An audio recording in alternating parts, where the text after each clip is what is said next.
The following broadcast is a Nighthawk Network presentation.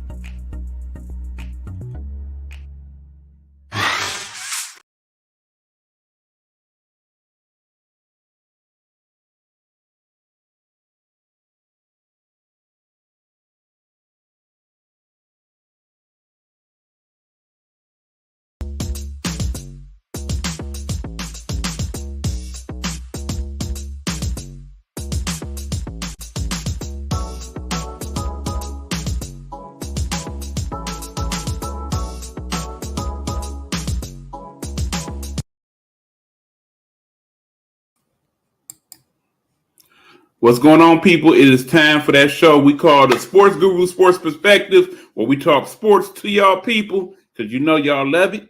And without further ado, we introduce the man with the master plan, the host of your show, Mr. Hugh Lee, the Sports Guru. What up, Hugh? What's good, E-Man? How everything going? You already know, behind the scenes, it's a little Yeah, messy, but we'll get it together.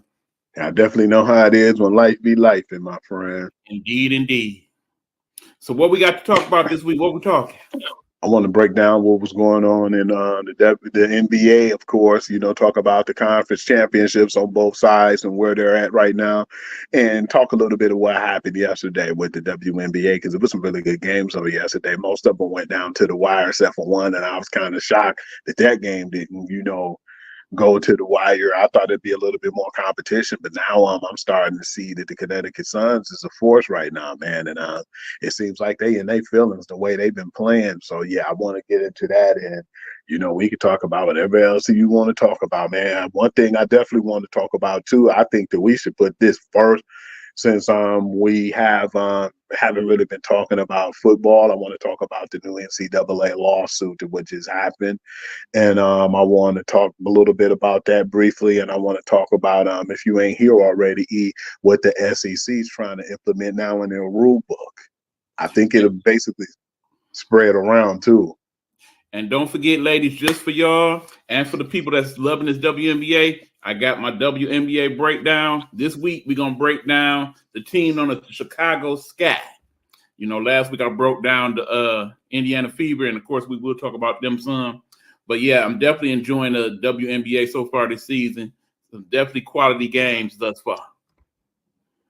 I don't like all the flagrant fouls and all the dirty play in the game, man. You know how a girl wrapped around Angel Reese? No, I actually love it because I like the fact that they're basically doing what the NBA supposed to be doing to some of these college dudes. And I'm not trying to say it like, they should be roughhousing and hurting them, but you should welcome them to the pros, and you shouldn't give them no warm welcome. And I definitely like the fact that, they're hearing about all these girls and hearing all the hype, but they basically want to know what they worth, and they pushing them to the limit. We heard that too from Diana Taurasi. She said, yeah, she's a girl. She's good in college, Caitlin Clark, but hey, WNBA is a whole different monster. And we started to see that now with our own eyes, man. And it's been really interesting, really aggressive this year too, man. Some good basketball going on over there. Yeah, being Caitlin Clark been interesting, but yeah, I definitely like the comments Angel Reese had about it. Like, look, she expect nothing Me less. too. Me They too. I don't did owe us like that. nothing. They're supposed to treat us rough, but it's all right though. I'm built for that. Yeah, because she got roughed house by Jones, man, and it was just cool to see.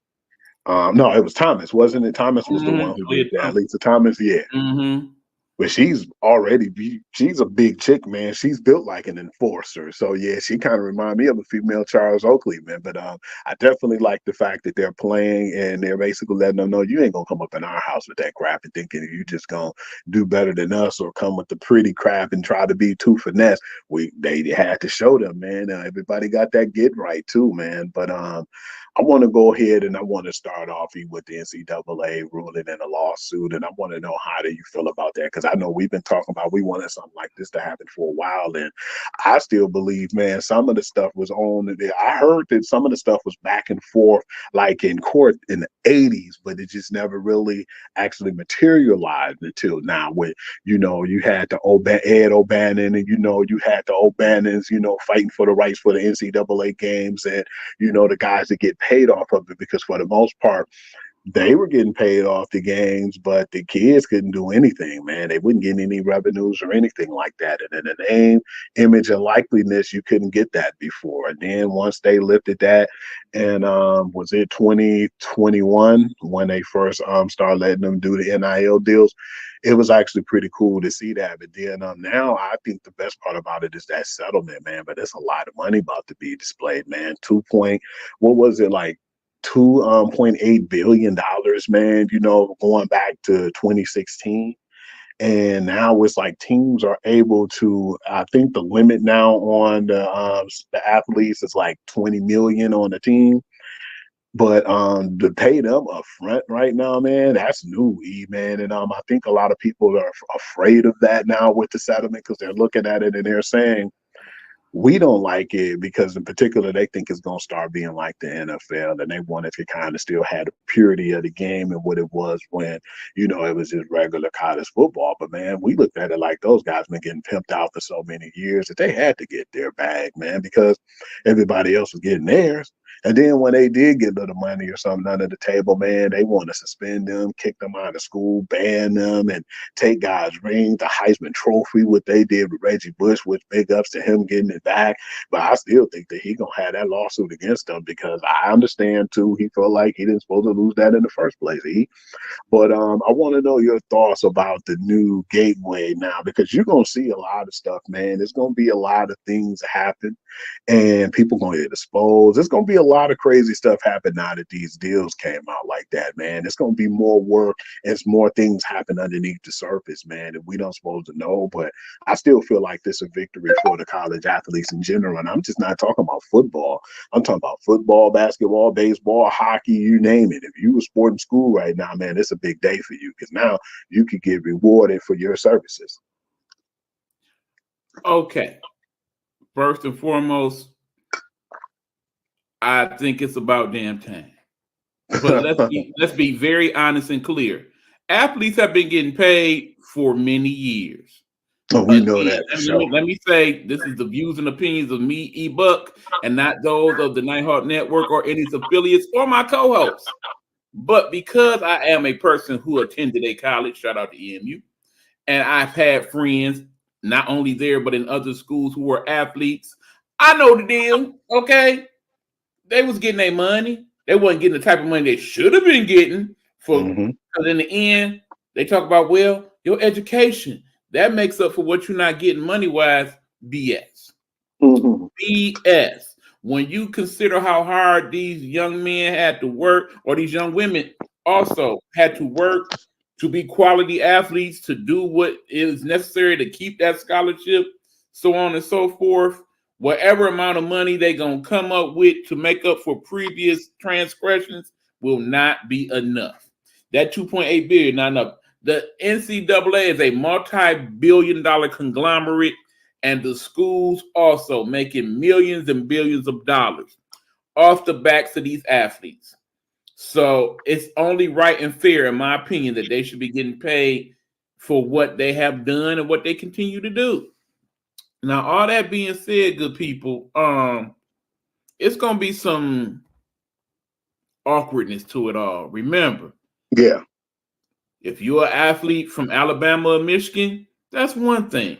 If you're Alabama State or Michigan Tech athlete, that's something different. Different. The price is not going to be the same, okay? In the ideal world, it'd be nice if basically you're a student athlete. No matter what school you go to, you get X amount of dollars automatic. Like, for example, we all know the NCAA game is coming out in July for football. And that every athlete who is willing to let their name be on the game is going to get a flat out $600 plus a free game of their own. That's a nice start. But in the same token, if these are the money's coming from the school, I expect a lot more than $600, okay? In addition to whatever NIL deal I work out with, whoever the hell else I work it out with. I think in the end, this is only a beginning. It's a starting point. Remember, now that college athletes are going to get paid, they soon will be acknowledged as employees of said school. In an ideal world, most employees want a fair share. In order to get that, they usually form something called a union. Just like there's a basketball players union, a MLB players union, so on and so forth. Eventually, it's going to be a college player union, and that's Yes, something sir. NCAA is not going to like or want, because that means they're going to have to come out of more money. But in the end, they are the entity that should have been paying these athletes in the first place, not NIL deals, not the colleges. They the ones making the big money from the TV deals and whatnot. They should be giving these kids their fair share. That's all I I got. can see it now. NCAAPA. I can see that coming soon. That They part. need it right now for basically. I can't really say they'll be the stand in between, but they'll be the mediator of all this. Right. Yeah, I feel like it was about time to we, man, because we figured, man, those guys put their blood, sweat, and tears into these universities. And like you said, man, if they got caught getting some money from an alum or a booster or somebody of that nature, man, they'll drag you through the mud. And now it's beneficial because, like you said, they've been making money off of these kids for years, man. About time they need to, or they deserve to reap the benefits to it.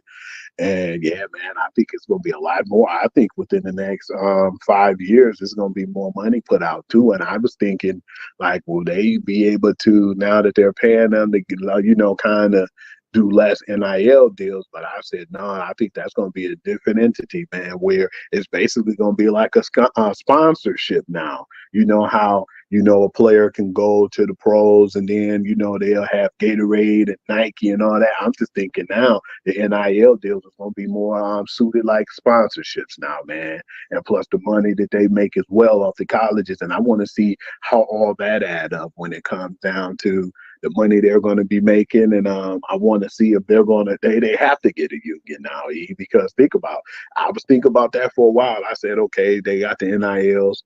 And the guys who got the NILs, when they finally get paid, they're going to have to keep both, and they're going to have to figure out how to make that coexist. That part. And also, please make sure that you make it fair, not only for the male athletes, but the female athletes as well. I'm not trying to see a scenario where the male athletes get 10 times or 20 times more than the female athletes, even if football and basketball are the two sports that's making the most money. It should not matter. Student athletes should equal cash regardless. I don't care if you're playing tiddlywinks, lacrosse, golf, whatever it is, they need to get a fair share of the pie. Yeah, I agree. Definitely.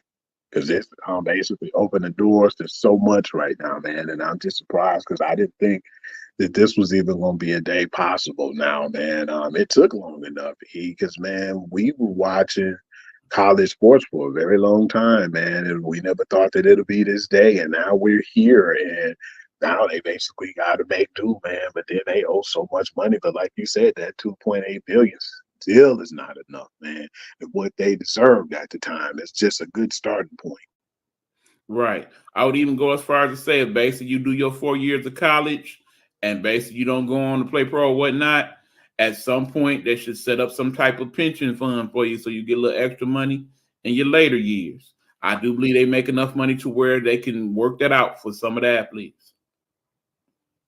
Because remember when Arian Foster said what he said, we wasn't aware of that. And I'm like, man, I'm not trying to say I'm putting anything in his mouth, but if I remember and recall, like he was saying that the guys wasn't getting paid, and he felt like they should get paid in college because, when things happen to them, they don't take care of those guys. I believe it was him, and I believe, like I said, I'm just saying allegedly he said, and other athletes were saying that when a player get hurt, like say for instance, I was on a scholarship, and I messed up my ACL and I couldn't play anymore. It was that bad to where it was like a career-ending injury while I was in college. But I was under a scholarship. And when I was playing under the scholarship, it was cool. But when I got hurt, I heard those contracts went void, man. Some schools do it that way. Yeah, where they was going void and them guys couldn't even play anymore, man. Like, hey, you gotta, get your own scholarship. We gave you scholarships for athletics, and since you can't do what we need you to do athletically, you no longer have a scholarship, man. So yeah, that's why I feel like the NIL and of course the money that they're making, because if they have any injuries now, that'll be able to at least compensate for a little bit of what they've been through, man. because it's bad, man. I just really felt like the sport did the kids dirty for so long that it was about time they did something and to meet them halfway. And like you said, it's still not enough, but then it's a good start to basically let them know that they're willing to work with the athletes, man. Yep. So shout out to my family and of course one of our Nighthawks favorite people, Keon Scroggins, Sam Houston State's finest power forward, and all your other brethren. Y'all getting your money, and hopefully you can use it and utilize it to do great things. Now I want to talk about some of the NBA, man. Basically both the Eastern and Western Conference finals. We've talked about this before, and I definitely want to brush up on it, but I definitely feel like that the Boston Celtics, man, had the basketball gods on their side. I can care less what anybody say. You can agree or disagree, but it seems like them having the situation that was going on with them, like the injuries, definitely made the road easier for them because you didn't play Jimmy Butler with Miami. You only played Donovan Mitchell twice. You only played Tyrese Halliburton twice. So, Lord forbid if anything happened in this conference championship between the Timberwolves or one of the Dallas Maverick players. But, yeah, now that got them a spot in the finals. And then, of course, you know, what surprised the hell out of me because, you know, I've already picked, and I'm going to stand by my word. I picked Minnesota because I feel like they were coming off of the adrenaline of not only did you embarrass the Phoenix Suns and Kevin Durant, but then you turn around and you beat up on, you know, the defending champions. And now you play Dallas. But remember when we had the conversation last week, I told you the scariest thing that I think that was said was when Ant-Man said he wanted to take on the responsibility of guarding Kyrie Irving. And I don't know. I said he didn't want that smoke. And I still don't think they want that smoke because Luka gonna do Luka. But when you get who was kind of relatively quiet in the playoffs, Kyrie Irving, to step his game up is trouble, man, because he was only averaging 6 points in the first half of games, you know.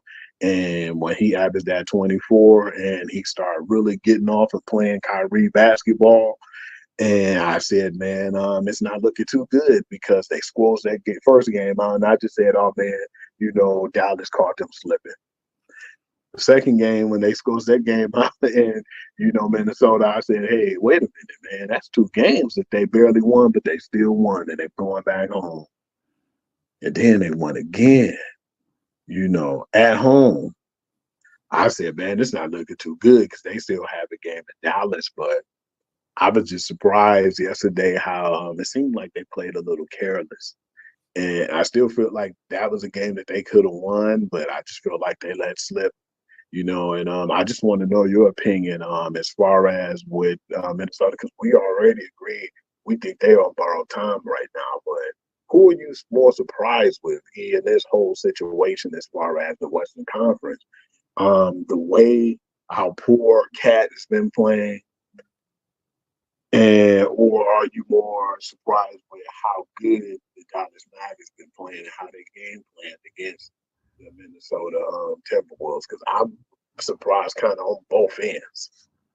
All right, well, let me backtrack a little bit. First of all, Boston, yeah, they didn't basically had a very easy route of it. I mean, think about it. Not only did they get past the people that they played, but oftentimes the team they played wasn't supposed to really be the team they played. Think about it. If everybody had been healthy throughout the season, right now they would be playing tonight, and they probably would be playing the Philadelphia 76ers and Joel Embiid. Because think about how well Joel Embiid was playing before he got hurt this year.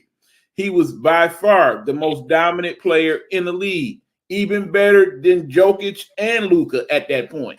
Yeah, But agree. then, like I said, he got hurt, and that changed the whole scenario for Philly. Meanwhile, Boston, they cruised along. They had the best record in the NBA, so it should come as no surprise that they are in the NBA Finals. That's what they should be if you didn't have the best record in the league. That being said, we don't know to what degree and how strong they really are because they ain't really been challenged by nobody. Let's be honest. They weren't even supposed to play Indiana. We all know that. We all know if New York had been healthy, fully healthy, they wouldn't have got past the Knicks. We know that. No doubt in my mind. Think about it.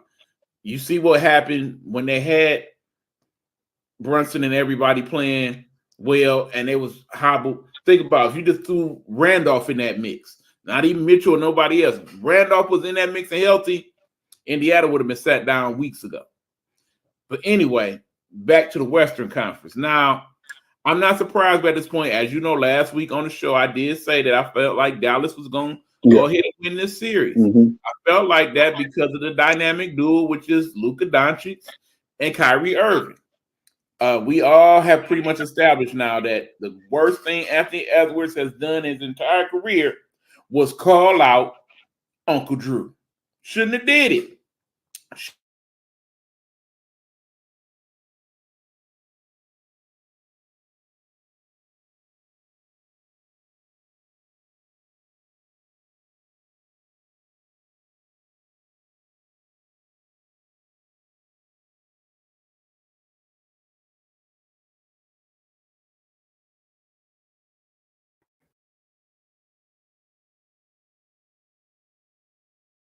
Hold up, hold up.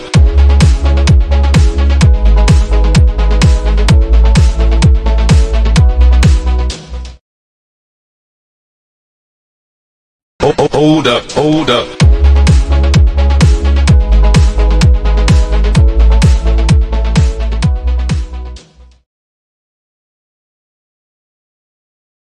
As you well know, of course, it's the Boston Red Sox against the New York Yankees. Sorry, I had to. But anyway, look, here's the thing. We all got to remember, Luka's still not even 100%. Yeah. We don't know if he 80, 75, but keep in mind, that's 75 or 80% is better than damn near any other player in the league not named Jokic, okay?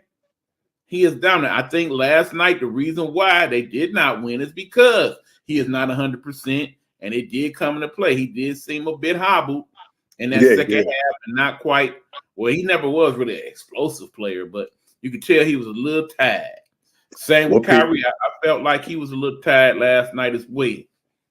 They were calling them dudes too, and they wasn't even calling it, man. I'm like, damn, a few times. I'm not trying to say I agree with it. Every time Luka complained, but a few times they was mauling Luka's ass, and he'll look like, hey, yo, what's up, y'all? And they turn away like they ain't seen nothing. But yeah, that was kind of odd. Some of those no calls, man. Right, but then you got to remember, Dallas didn't have Lively last night. He was out with the neck injury. And then, Kleber is on his way back. And, I still don't know why we're not seeing Hardaway Jr. in this series. From what I know, he healthy. He just ain't been playing for whatever reason. Yeah, that's kind but of it seemed like they threw all them in the mix. This would have been over last night. Yeah, because, he could have averaged at least 15 points, and that would have been enough to beat their asses last night. I mean, because in the ideal world, you put him in so Kyrie can get a rest. You can rest Luka a little bit more. That should be it. But when all is said and done, next week we're looking at Boston. We're looking at Dallas. We know it. It's a foregone conclusion. Minnesota, they might make it instant and win again tomorrow, but it's only a matter of when. That being said, looking at these two teams, don't just assume Boston is about to come in here and handle biz and just get handed the title. I don't think it's going to be that easy. Dallas going to have something for him. And this, Kyrie's revenge too, man, because, he didn't leave on a good note with what's going on in Boston. That's why I think this series is going to be really good. And, you don't want to, boo him or talk junk, man, and wake up who was a sleeping giant for the longest, man. That woke him up when, my man Anthony Edwards said what he said. But I don't think a lot of people want that smoke. Definitely him being on his top game, too. I think he'll be highly motivated to beat Boston, no doubt about it. This is the Kyrie Irving I thought that we was going to see in Boston and in, Brooklyn. I'm surprised he finally resurfaced now because, so many people was giving him bad, reputation, man. And now he finally stepped up and, he kept those receipts. So yeah, it's gonna definitely be a good series, and I'm interested in seeing what's gonna happen between the two teams, because I want to know who's going to be checking Luka, or who's going to take that responsibility. Is it going to be, Derek White? Is it going to be Jaylen Brown, or is it going to be Drew Holiday? So yeah, it's a lot Well, of things I I want really to will know. probably wait till next week to have that discussion you as we get closer to the finals. But yeah, the thing is, unlike most teams, Boston do have several options where most teams do not when it comes to checking Luka and Kyrie for that matter.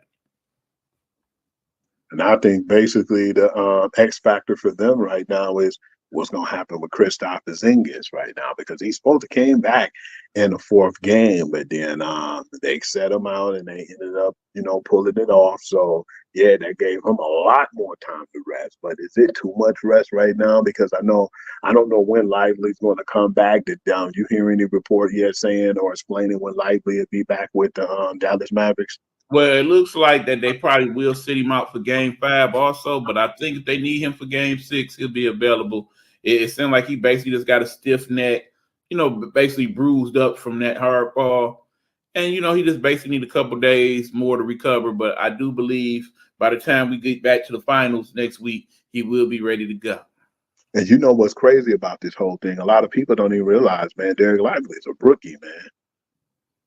I don't think people respect that. He from Duke, ain't he? He from your boys. That is correct. Yeah. No.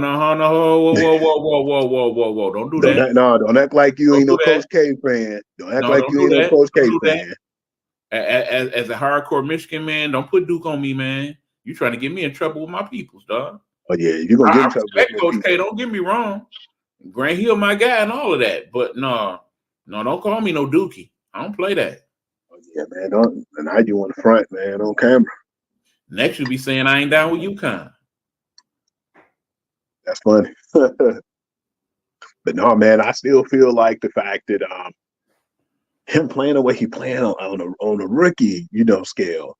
I think, man, not only did Dallas do well with the drafting this year, but then the free agency, man. Besides, what happened with Grant Williams, man. I know out of everybody, that man is the sickest of them all.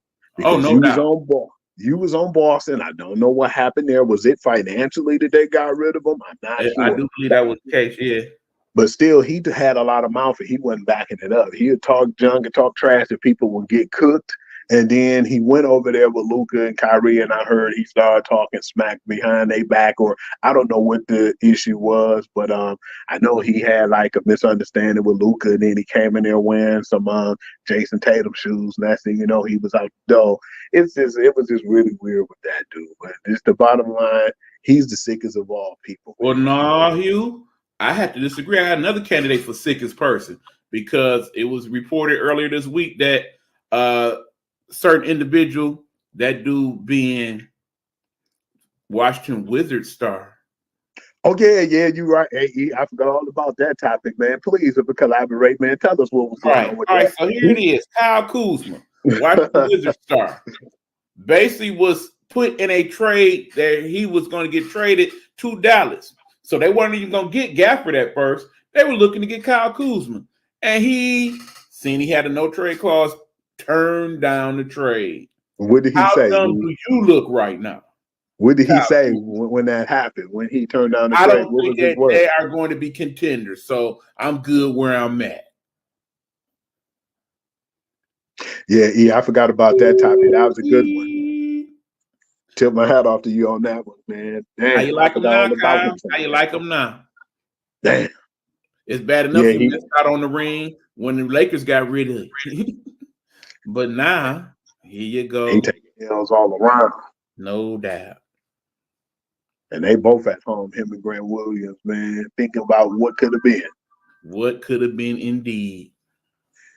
Yeah, man, there's been a lot of history made too, man. Like how Kyrie and Luka had them 30-point games together, and how Boston had like 5 30-point games against Indiana, and it's just been a lot of good things going on, but it has still been a little bad. Like I told you, I don't like all that complaining and stuff that's been going on. But other than that, the basketball, they have been letting them play a little bit more now in the playoffs.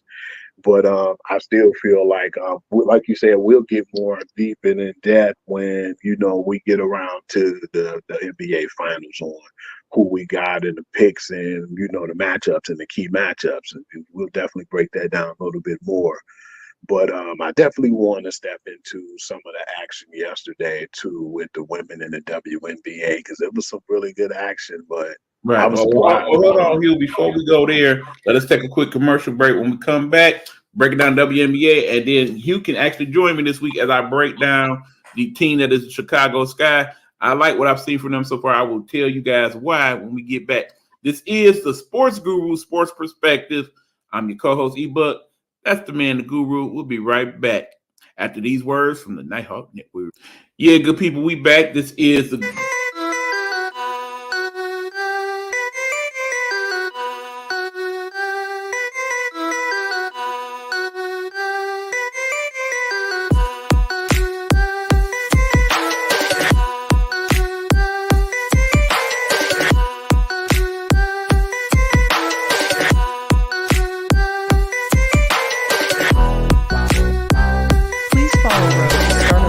on Blog Talk Radio or where most great music podcasts are located.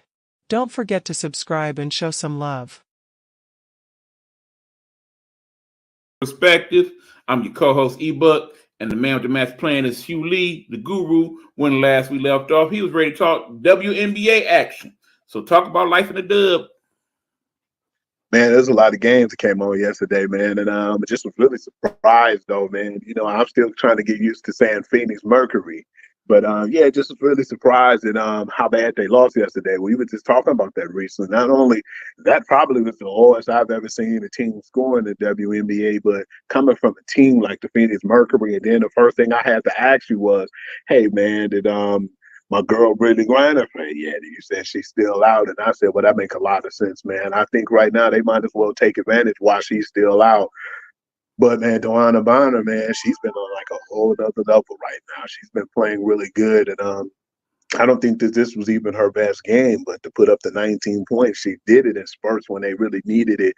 And I didn't really think that they need too much firepower from them when they only scored 47 points with the Phoenix Mercury. But right now, them being undefeated, how do you feel about that, man? Because I've thought right now, because, around this time last year, it took a minute before the Las Vegas Aces was defeated, and they lost kind of early in the season, but we still know that my homegirl ain't there yet, Chelsea Gray. So until then, I'm not really measuring up their win or loss until what we call the point guard be back in the WNBA. But yeah, man, how do you feel about the damn, this keep mixing me up, man.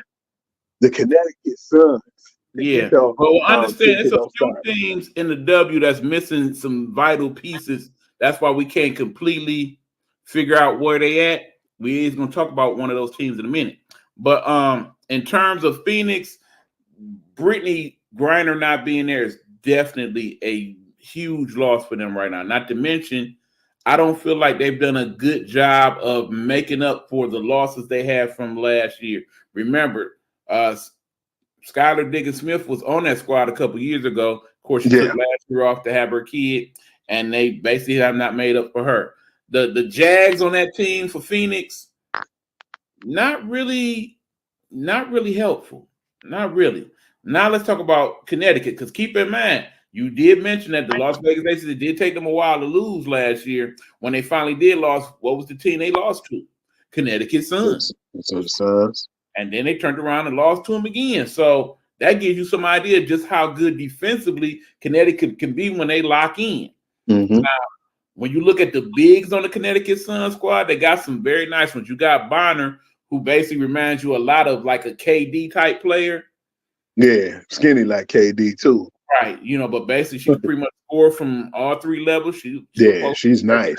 She can shoot the three, and she's a very good defender. Then, of course, you got Leah Thomas, who is pretty much your She kind of reminds me of Jamal Mashburn. You recall that, brother? You know, I love Mashburn, man, in college, you know, Right. and He's in the very much, pros. yeah, like I said, a thick, small forward, power forward type.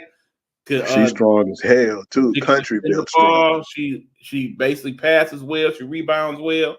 She's kind of your do-it-all type of individual. And then, of course, now they done had step up the kid that me and he was loving right now, Miss Dejanay. Yes, Miss Harrington. Yeah, she been balling. Yeah, she good to look at. That kid's a baller. I mean, ever since that first game of the season when she locked down on Caitlin Clark, she showed me that, yeah, she got that dog in her. And you know, we love she definitely stepped her game.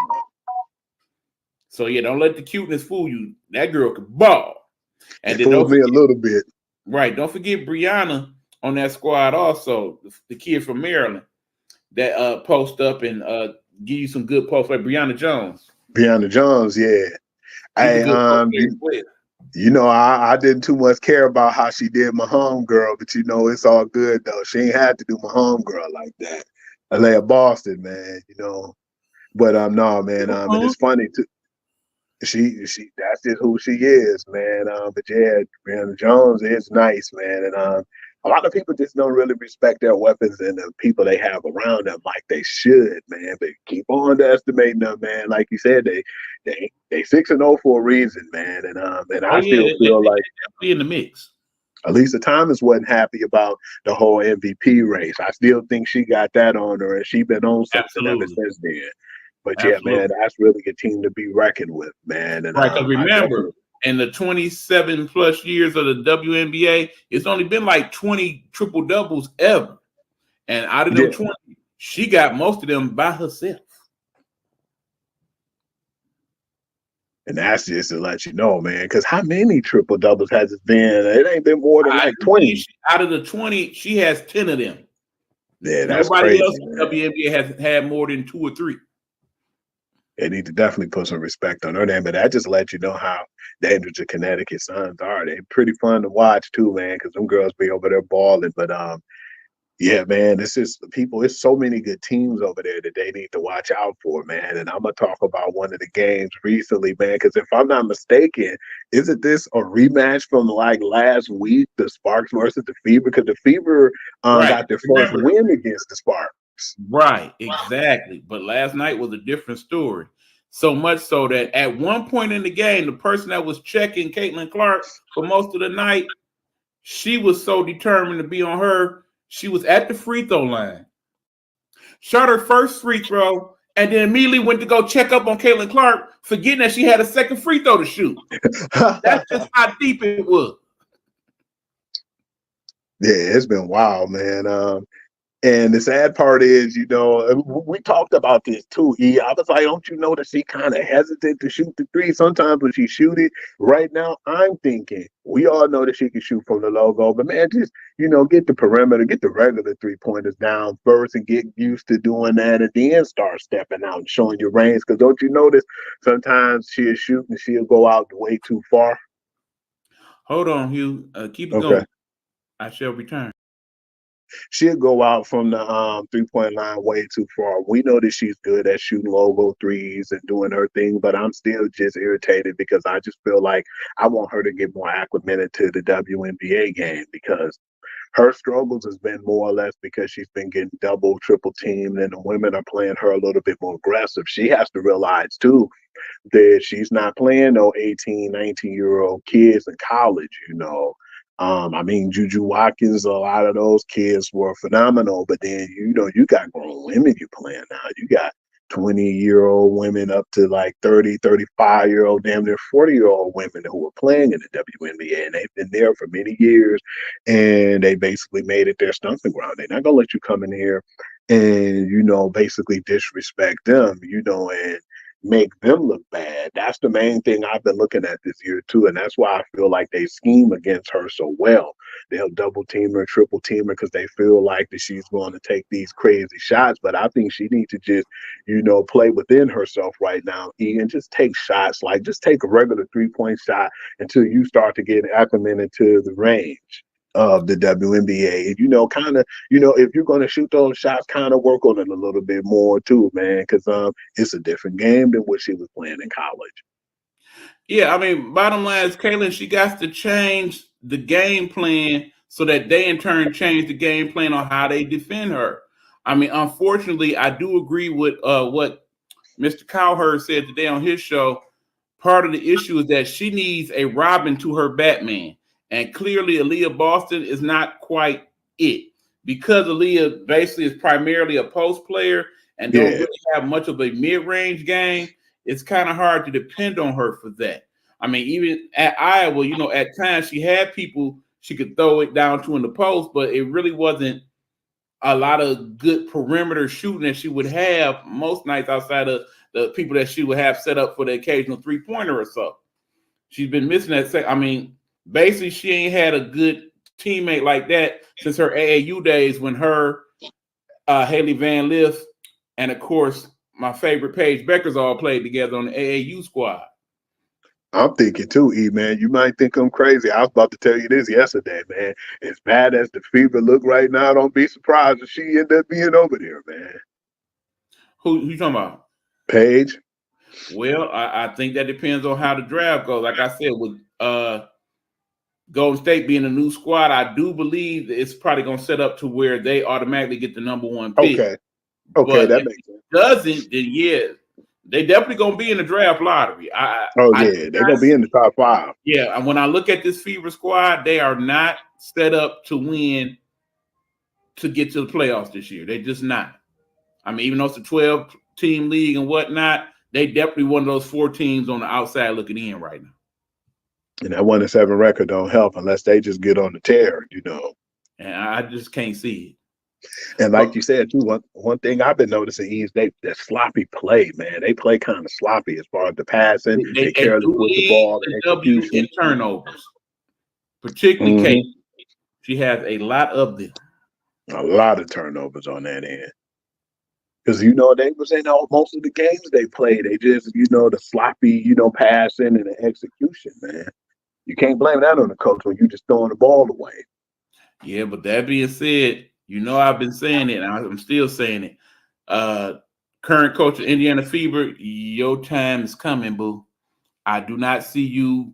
I really don't see you finishing out the year if they continue to play like this. I just don't. Yeah, definitely with that record, man. You expect a little bit more from them. Not just because of the team, but, you know, just in general, you would expect that they would be able to adapt and play better this year, man. Just really surprising their slow start. Right. I mean, I understand that, you know, they ain't had much of a training camp and, you know, preseason is pretty much a joke in the WNBA. But after about 30 days, they should have an idea of what they need to do to kind of make Caitlin more comfortable. I mean, bottom line is the ball is in her hands way too often, I feel.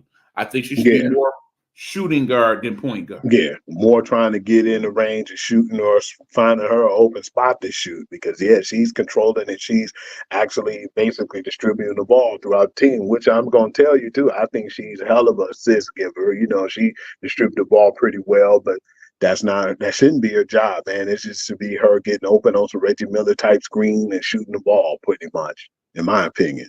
Right. They market her as the next Steph Curry. Steph Curry, yeah, he gets his assists from time to time, but his primary focus is getting open and shooting that ball. That's why, man. The crazy part was I was still surprised too that on the game too that she still ended up getting like 30 points and she had 6 steals, man, and 6 assists and 3 steals. I was surprised that she had that 30, but it wasn't like a clean 30. It's like those, and you know, no disrespect to the legend, you know, the late great Kobe Bryant. Some of them games where he'd be like 10 for 38, you know, so that it was like one of those type of 30-point games. It wasn't like because it was executed well, because she shot the ball a lot and got to the free throw line, you know. But on the other hand, the Erica Hamby, man, she held her own, man, and she's been really doing good. The 17 points and 10 rebounds. But I've been really happy too with the Ricky Jackson, and I definitely been happy with Cameron Brink, man. She's been balling, man, and I didn't think she was gonna just catch on that fast, but Cameron Brink's been playing really well. She seemed like she was adjusted more. Her and Reese more than Caitlin has been as far as fitting with their teams. But then on the other hand, too, they didn't come into a really bad team like, the Indiana Fever. So, yeah, it's going to probably take time because when you're that number one pick, that means you had a worse team. So hopefully they start getting the correct pieces and getting that team together. But, yeah, I've been definitely liking what I've been seeing with some of the young girls on Los Angeles Sparks as well. Well, like I said, I definitely like how they have set them up to succeed a bit better. As I'm sitting here watching the Tigers, yeah, basically, I think they have determined that they're gonna wear those new uniforms till they lose.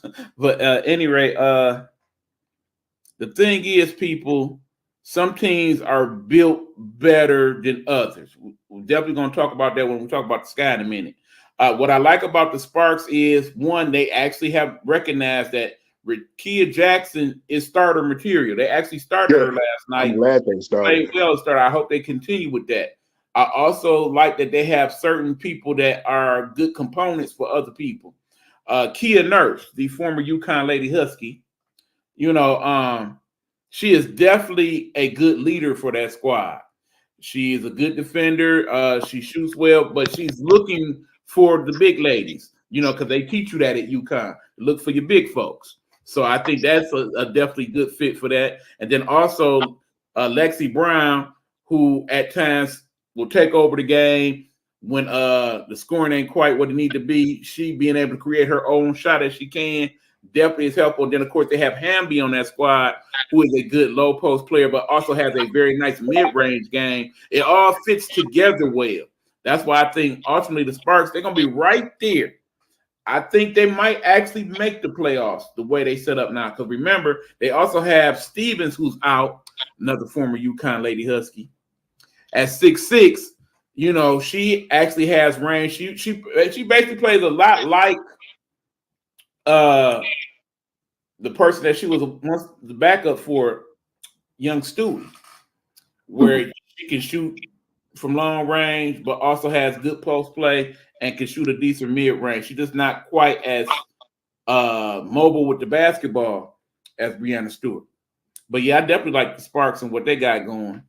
I have a question. Lexi Brown, what is her status? Remember, she was messed up yesterday. Was it her wrist or elbow? She's out for a game or two, but she should be back soon. Yeah, because she scared me because they went to the other side and came back and she was still on the ground crying. And I was like, man, did she injure her wrist or her elbow? They was kind of messing with both. Yeah, but they don't need her if they're going to beat anything this year. Yeah, because she is scrapper, man. And I didn't know all that what happened because, I didn't see her last season, wanted to know what happened. But they kind of put me on game because I didn't know she had Crohn's disease and she was out fighting that too, man. No, you heard about that? I did not. Yeah. I was surprised when I heard that because, I got a friend, got Crohn's, and I know it ain't no joke, man. Yeah, I know somebody that has Crohn's disease as well. It's definitely debilitating. It's definitely no joke. So big ups to, for her to even playing still. I give her props for that in general. But absolutely.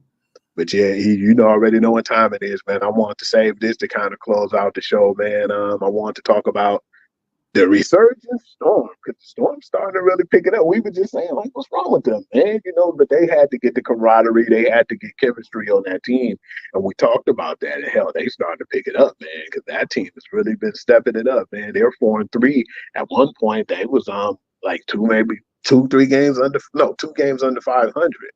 But yeah, man, they're a game over now, and they played the Chicago Sky, which I really feel like that's gonna still be a good young team, man. Camila Cardozo, when she come back, and just what they had already, man, and they're building that team this year to try to compete. But yeah, it was really close at one point, but then the Storm pulled it out, man. Which hell, you already know they got the weapons over there, man. Well, see, I definitely like the combination of Nneka Ogwumike and Skylar Diggins-Smith. Those two, they play well off each other and they play well together. And they got some nice little pieces. I mean, for example, they got that kid Horston, the girl from Tennessee. She's a nice piece to bring off the bench, because she do a little bit of everything for you. She can rebound a little bit. She can handle the ball. She's a good defender. So I definitely like her on that squad. Another person, of course, is Nico Mule, who's still trying to get assimilated with everything. Remember, she had the issues with her her passports and all of that. So she's still just kind of getting her feet wet with them. But I definitely think she's going to be a factor with them coming off the bench. And, of course, don't forget the leading scorer in last year's WNBA, Jewel Lloyd. Any given night, she could break out and hit you for a hot 30. And with her shooting like that, it's going to be a long night for any squad because it's very few people in the W that could defend her at all when she owned. Much like that kid over there in Dallas, Miss Agumbawale.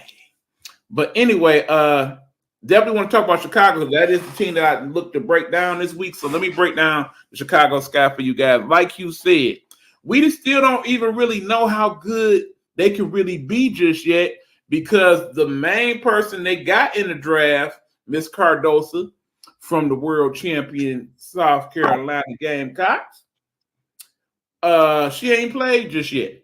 She is scheduled to come back on Saturday, and of course, their first game will be against the Indiana Fever. Jesus, why they keep doing the Fever like this? They've been doing them dirty all year.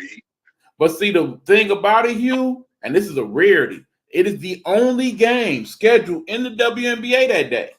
Oh, really? Oh, man, you already know what they're trying to do again, man. They're trying to get us that divide and conquer crap again. They're trying to do that Team Angel against, Team and yeah, that like it or not, people, there will be a lot of talk about the one against the other. But let me talk about the other since we didn't spend quite a bit of time talking about Caitlin already. Mm-hmm. I'm really impressed with Angel Reese so far this year. I really didn't think she was going to be a major factor from a scoring standpoint, but she has managed to get some shots off in the W. She be getting double-doubles, E. Second of all, when it comes to rebounding that basketball, she got a knack for it. She like Dennis Rodman. She got magnets on her hands, bruh. She like Dennis Rodman. She catch them rebounds. Man. I don't know how the hell she do it. When it comes to them boards, she is very much like a Rodman. I would completely agree because it's like, even though she kind of off angle at times down there in the post, it's not like a stylish looking way she grabs the boards or shoots the ball back for the offensive rebounds, but she get it done. She do. You would think, okay, she all modelistic and be all pretty and cute on her Instagram and whatnot. She's scrappy as hell on the court. She in that game, totally she throw all that to the side. She a baller. And you know what I'm about to say, Hugh. The reason why I really like Angel Reese, not because she just fine. She got that dog in her. She got that real dog in her. I love watching her play because it's like she understands she's a rookie and she understands that she's going to get done a certain type of way, but she gives no damn. And she embraces it every night. Now, the problem she's had thus far, the foul trouble. Yeah. That's the main thing. In terms of the Sky in general, the nights they get in foul trouble, that's pretty much the nights they haven't played well. Last night was one of those nights. But in terms of their cohesiveness, that's what I really like about this squad. Even though they're a relatively young squad, much like the Fever, they have a good cohesion. Whatever Coach Spoon is doing to get those guys to kind of buy into each other and play for each other, it is definitely working. That is the difference between having a person that is going to be a very good head coach and whatever they're working with over there in Indiana. Can you tell I don't too much care for their head coach in Indiana? But no, Spoon on one hand, I think she's going to be a great coach. She already is because she's getting them to buy in. She's giving them the energy when she needs them to get the energy. She is pointing out all the little key things that she wants you to look for in the game. And I really like that about them. Then, of course, they got a lot of pieces that match each other well. Like Miss Marbury, the kid from Notre Dame.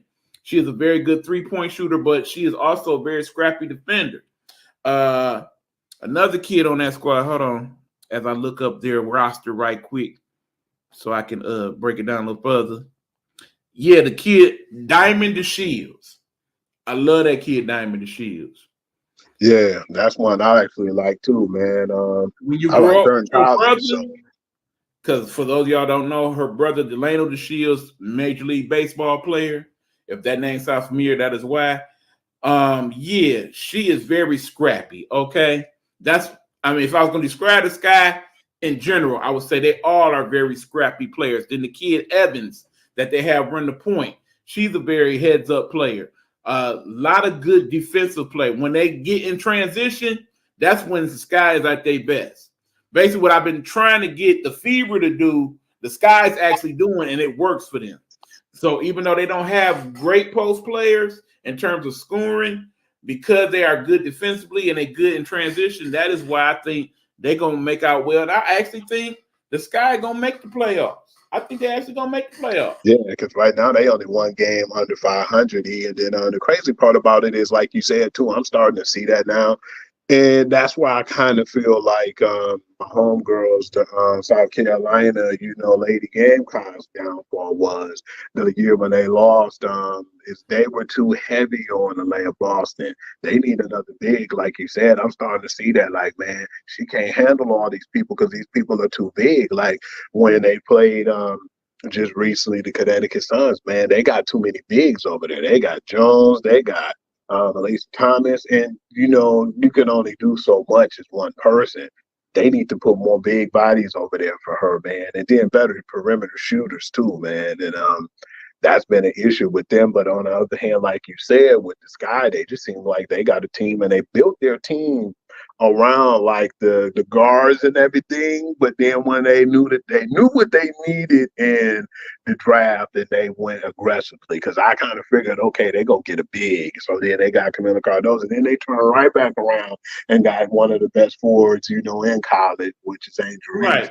So what I'm curious to see, Hugh, is when Cardozo comes back, do they play her and Reese together? Do they basically have one come in for the other? Do they have at times where they play together and sometimes they don't?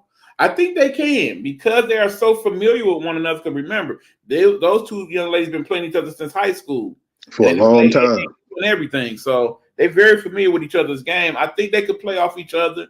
I believe so too. And the funny thing, and no disrespect to the Minnesota Timberwolves, but you already know what I'm about to say, E. Those two ladies together is what I expected from Kat and Rudy Gobert for the longest. And I don't know what the hell going on with that, man, over there in Minnesota. I can't even really know. Hey, if that's what they want to do, that's on them. But still, I expect that's how I thought that they were going to play. Because when them two went on the same team, I said they're going to have some bigs, and it's going to kind of be like the Minnesota bigs. But you don't see them meshing like that, because Cat take way too many damn threes. But to get back on the topic, I just like to see, some of the teams and how they were built. But then, like you said, I feel like for them not to get a big with the Fever was poor draft judgment. But I'm not going to even stay on that, because, like you said, I want to focus on the Sky. And like you said, I believe that they'll eventually get at least above 500 enough to squeeze in and make the playoff. And if they do, if they could get the team to play together and have the bigs and, Diamond DeShields and all the people on that team to play good, I think they could make a deep run. They'll probably surprise a few teams in the playoffs. Here's the thing, Hugh. We know it's 12 teams in the WNBA. If I'm saying the Chicago Sky is going to be one of the 8 teams to make the playoffs, what position you think they're going to make it in? I think they probably be the last seed. I think they actually going to be a little bit higher than that, Hugh. I could see them being a 6th seed. I wouldn't be surprised with that, E. I could see it. Yeah, I wouldn't be surprised. And even like I said, if they were an 8th seed, they're a surprise team, man. You can't be caught slipping with them. I definitely believe they're going to stun a few teams this year. I think that they're going to be ahead of what they're supposed to be, and I think that they'll eventually develop into that powerhouse team. But I think they're going to definitely oversucceed this year, though, because they already had good pieces on that team, and we knew one of their downfalls was last year, and they said it in the draft with the bigs, and then they definitely addressed that with both of their picks. I thought that they was going to get I promise you, the thing that will make them extremely dangerous is if Angel Reese or Cardozo can develop any type of mid-range game. If either one of them can do that and kind of play it how basically you got Asia Wilson playing for the Aces and be that type of scorer, yeah, okay. They're gonna be hell to deal with. Because, yeah, man, we definitely felt like that was something that we thought that Angel Reese should stay in college for at first. And I know I was wrong. I basically said it. So I'm Yeah, gonna take responsibility. I said that she need to work on her perimeter game before she go into pros. She's been proving me wrong, just getting boards and putting putbacks on there. But still, I think that people will respect her more if she do develop just a 15, 16 footer. We're not saying go out there and shoot no right. damn threes. Just get a perimeter game good enough to where people can respect you. Because, like you said, if her or either Camila Cardoza can get that mid range, man, that'd be dangerous, Right. man. I mean, it kind of remind me. Remember back in the day, good old Indiana Pacers when they had Antonio Davis on the one side and Dale Yeah. Davis on the other side. The I would day. kind of like to see that for them. And they even had the Duncan Dutchman, who was a good ass shooter, man. Absolutely. I can't never put him above Ewing, but he was in that class. I have Elijah Wan as one of the best shooting big men in Patrick Ewing. Because I think Patrick Ewing's fadeaway was second to none. And then I go with I go with Rick Schmidt, Man, that was a good ass day. Man, you giving me Smith is in the flashbacks. conversation with me, but I gotta go with my man Jack Sigma, dog. Remember Jack Oh, Sigma? yeah. Yeah, he was quite. He was You a said good Jack shooter in his Sigma? own right. Nah, I don't Jack remember Sigma, him. Seattle. Look him up. Good people, do y'all research. Jack Sigma, Seattle Supersonics. Look him up. Hey, Eve, I ain't trying to get off the topic. Is he on that game, man? Because I'm about to play that Lakers. He might be. Yeah, You might find him on a stick somewhere. Oh yeah, I think it was around about that time. Man, I've been playing like Double Dragon every day now, man. Man, Dude, again, they got 10 of them on there. We talking about the good old game stick. There it is. Sometimes when I wake up at night and can't sleep, man, I be on there all night. Get you one, y'all. Will change your life. Yeah, your new one dope. What kind of stick is that? That looks like a PlayStation 5 stick. Don't it though? Yeah. Yeah, that's the one. That's the one. Oh boy, send shout out to my guy. You know who you are. How many games on that one, E? Oh, about 28,000. Well, yeah, man, E, man. If you're into that retro video games, y'all, get your game stick. Not trying to get up the topic, but that's all I had for today, E, man. Anything you want to add on to it? Well, no, like I said, I am so thankful that the WNBA is reaching a stride now. Yeah, it's man. beautiful that it's more people seem like talk about the WNBA these days than the NBA. And the fact that a lot of the games are selling out, and I'm starting to see people in the streets with WNBA gear on, even. Oh, straight up. Man, we're in Detroit. Well, we don't even have no WNBA team. And I'm seeing people wear WNBA gear. So I really hope that they keep this momentum going, and that and keep in mind the new TV contract that's going to be made, that's also going to include the WNBA. So you're going to actually start seeing the WNBA in even more places next year, which is awesome. Man, they got some good ass games on today, man. Kalea Copper, Brianna Stewart, man. Okay, well, yeah. Today's lineup, for those of y'all who have access to CBS Sports Network, the 7 o'clock game is Phoenix against the New York Liberty. Well, I pretty much expect the Liberty to blow out Phoenix. I ain't gonna lie. Then, of course, we got Atlanta against Washington, as Washington is the only team in the W that still ain't got no win yet, man. That's surprising, too. But I think tonight gonna be the night for them. I'm gonna predict they're gonna beat the Dream. And then, of course, the late night game, the 8 o'clock game, is gonna be on NBA TV tonight, since we don't have no NBA basketball. I'm loving it. And that's, of course, the Minnesota Lynx and the Vegas Aces. That's what surprised me, how good the Minnesota Lynx balling, man. I didn't think they was going to be on this level, so that kind of surprised the hell out of me. The best player on that squad, Nafisha Collier. Collier. What school did she go to, Hugh? I don't remember, E. Is it UConn? You know what it is. She's cute, too. Very cute. Gino Auriemma, you should be very proud of yourself. You and Dawn Staley, for that matter. Y'all basically got players dominating the WNBA right now. Yeah. Now we call them teams basketball U, man. Pretty much. They kind of like the SEC of the college, man. Well, then, my team is in the SEC. Don't get it twisted. Yeah. Well, at least that's what it's called these days. I mean, at the rate it's going, these super duper conferences, they're going to be named something entirely different. Hey, do you still think what I'm thinking, man? And hey, dude, I really still think that they just gonna be like, the hell with having all these big conferences. We gonna go to two, make a super like Big I Ten really and think at SEC. some point it's going to just be Division 3, Division 2, and then two types of Division 1, where all the Power 5 going to be in one division and all the side teams going to be in another division. Then they all going to play their conference playoffs and all that, and then at the end they just come together in a big ass Super Bowl type scenario. We getting forward to that because isn't they're gonna do something soon, where they're gonna make like because they're about to do the 12. Is it like the 12 teams now or the 8? I know they're about to bulk up on the playoffs. Yeah, you talk about the playoffs. Yeah, it's gonna be 18 playoff next year. Yeah, and then they talking about going up to 12 or possibly 16 somewhere down the line. yeah, they're gonna make so much money with that. Yep, that money gonna come into play with that. Okay, well, I do got one quick thing we can discuss before we call it a day. If you notice, Hugh and several of y'all have commented about it, a lot of these streaming services are starting to get more of these sports. So much so that there have been people concerned about, okay, how I'm supposed to watch this game and that game when I don't have Netflix or I don't have Hulu, so on and so forth. Do you think that's going to be a problem moving forward? Yeah, man, because it's like they're making you pick and choose. Because remember, at one point, man, I remember this clearly. Like, I used to have HBO, but I like watching Shameless. I like watching Dexter and other shows. But if you didn't have them channels, guess what?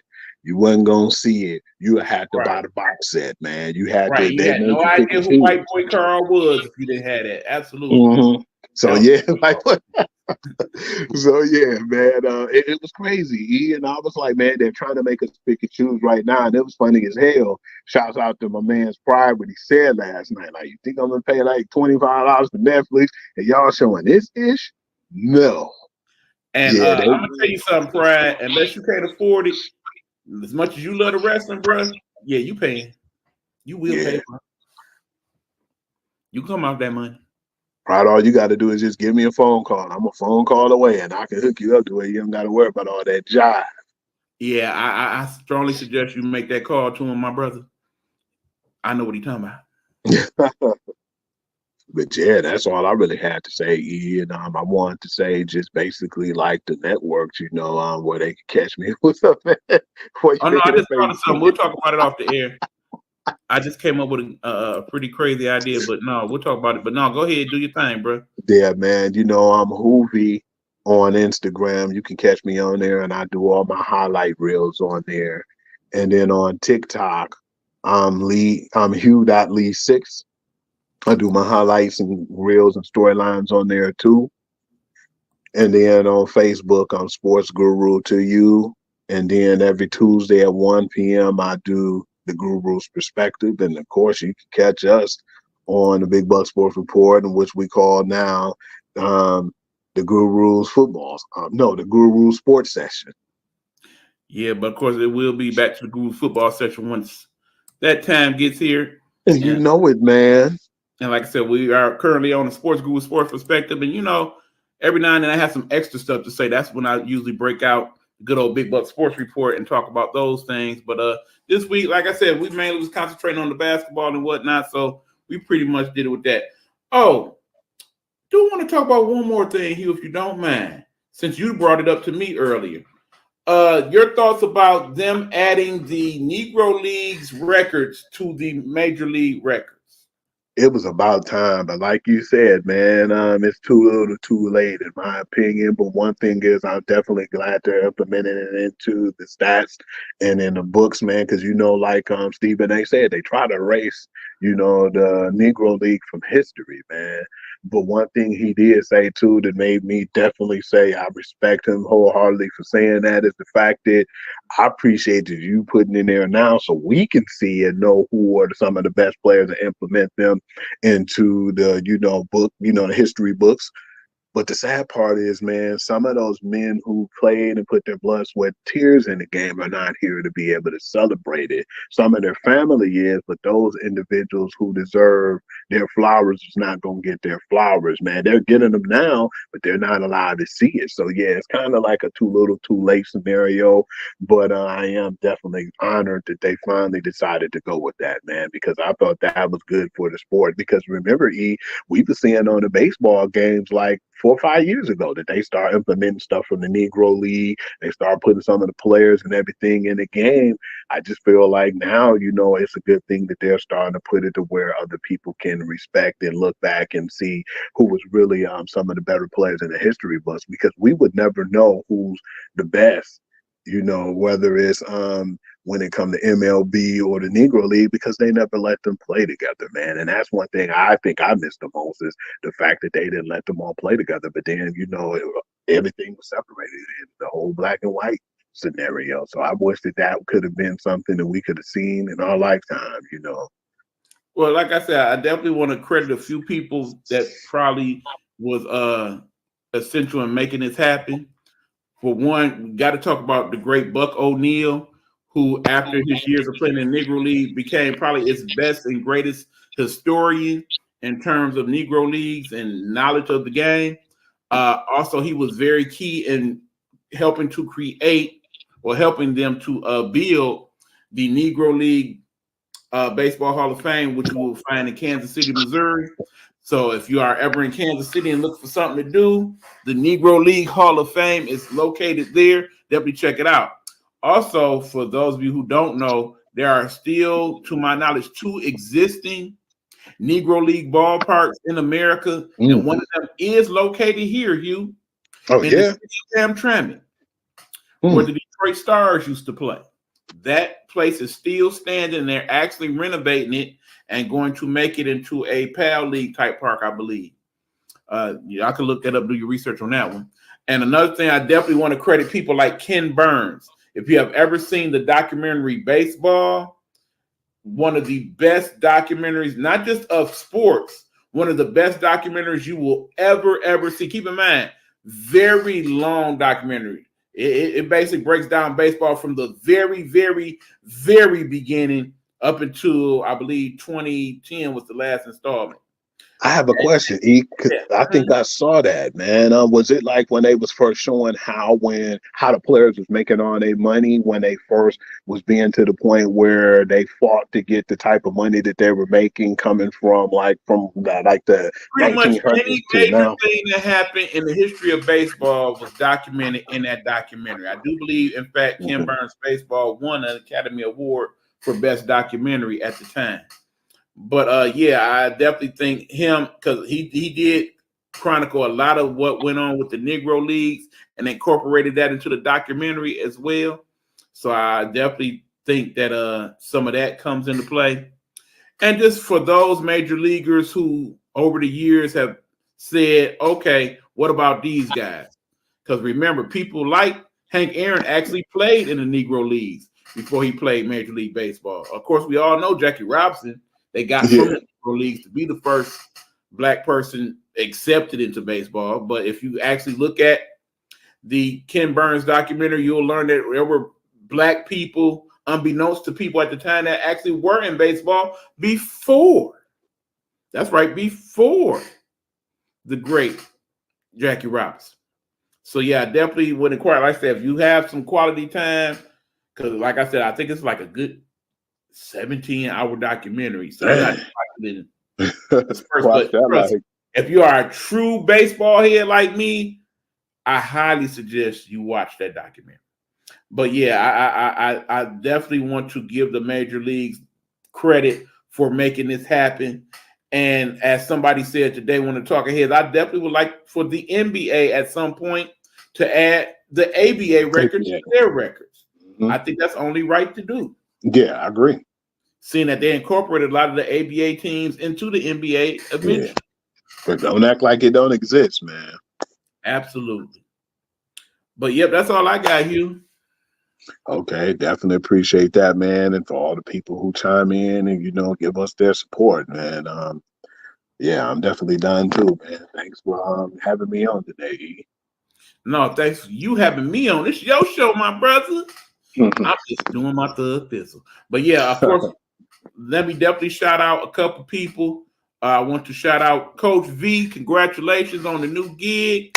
We are loving that for you. Well Keep us deserved. posted to what's going on with it. Definitely want to possibly even check out a game somewhere down the line.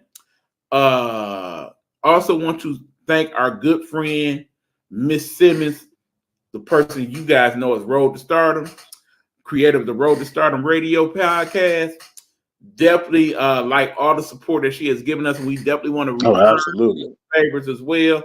You can catch the Road to Stardom radio on several different platforms. Of course, we'll play the commercial somewhere in the midst of this, but I actually been listening to her on the iHeartRadio. Did Oh you yeah. know? Yeah, did you know you could catch her on iHeartRadio? No, I didn't know that. Yeah, so that's just one of several places where you can find it. We already know about Spotify and Anchor and all that, Yeah. but yeah, she's also on iHeartRadio, so you can check her out there as well. Okay. Definitely appreciate the school. All righty then. And remember, iHeartRadio will cost you. So by all means, please check out our homegirl. Show her some love. But all right, y'all, that will do it for the show. Until next week, we will talk more sports with you then. You know what we do. Throw them up, baby. And we is out.